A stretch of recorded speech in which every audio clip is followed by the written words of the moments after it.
Hi guys, Neil at Italia Autos. Welcome back to another video on the channel, and in this one we're going to be looking at a very rare early V6 Spider. So this car is originally from Italy. The customer has brought it over to the UK. He's about to take it back to Italy. It came into me with loss of brake clutch fluid and losing the pedal.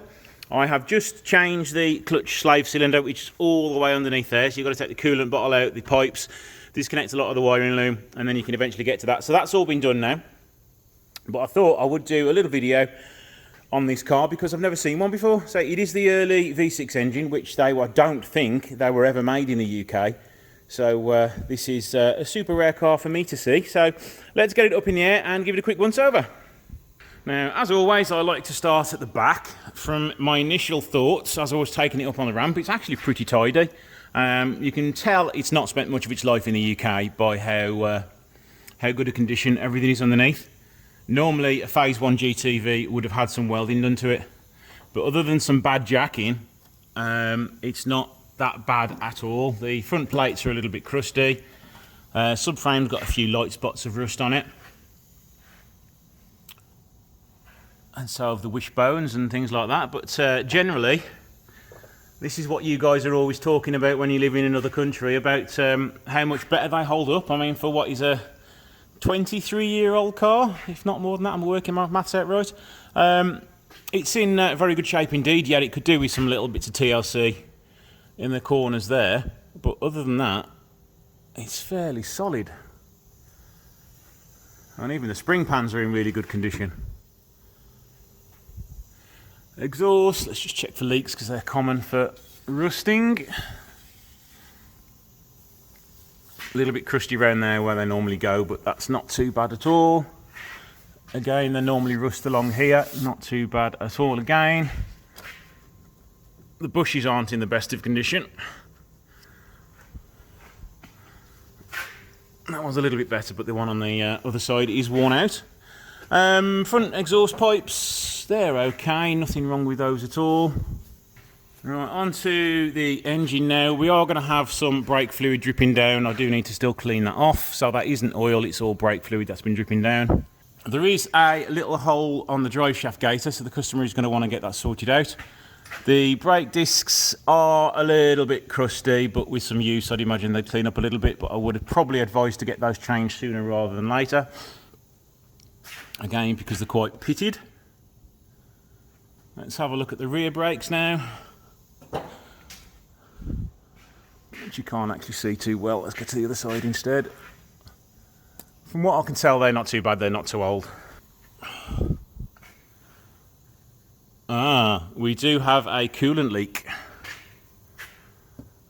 As it's from this side of the engine, I am going to say that the water pump could be leaking.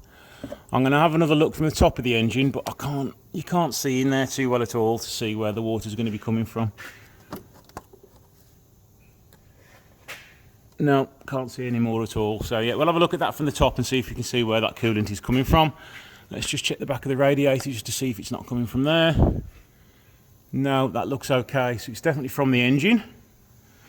The front radiator bar is going to want changing soon because that's getting rather crusty, or at least want cleaning up anyway.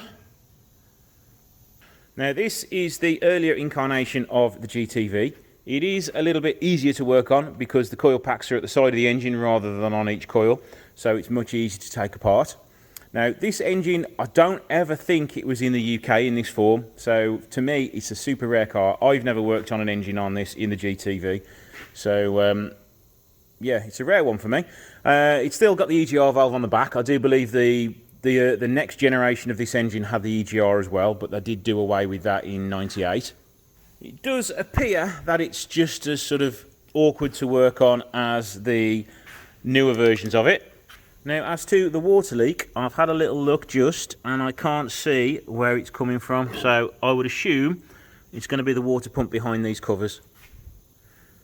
So the customer is going to want to get that sorted ASAP, because we don't want to wreck this engine while it's in the UK, because they are rare indeed.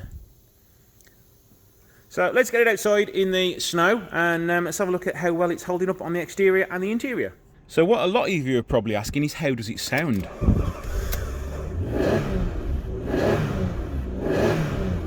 It sounds very similar to the newer generation of the Buzo, so I wouldn't complain about that at all. The interior itself, let's turn the engine off so you can hear me a bit better, is holding up pretty well. In fact, I do like these little aluminium dials on the front that I would assume are aftermarket. Dashboard, door cards, all holding up well indeed. Let's just hide the customer's phone number. We've got a light roof colour, which I don't remember seeing before. I thought they were all black. All the door cards are holding up very nicely. Normally you get some dings and dents on the back edge there, but there's nothing at all. The phase ones do also suffer from sticky centre consoles, and this one appears to be in mighty fine condition. The car itself has done 98,000 kilometres, which I think is around 60,000 miles. So it's a very low one indeed. Driver's seat is pretty much unmarked. There's just a few little bits and bobs on it, but it's holding up very well indeed.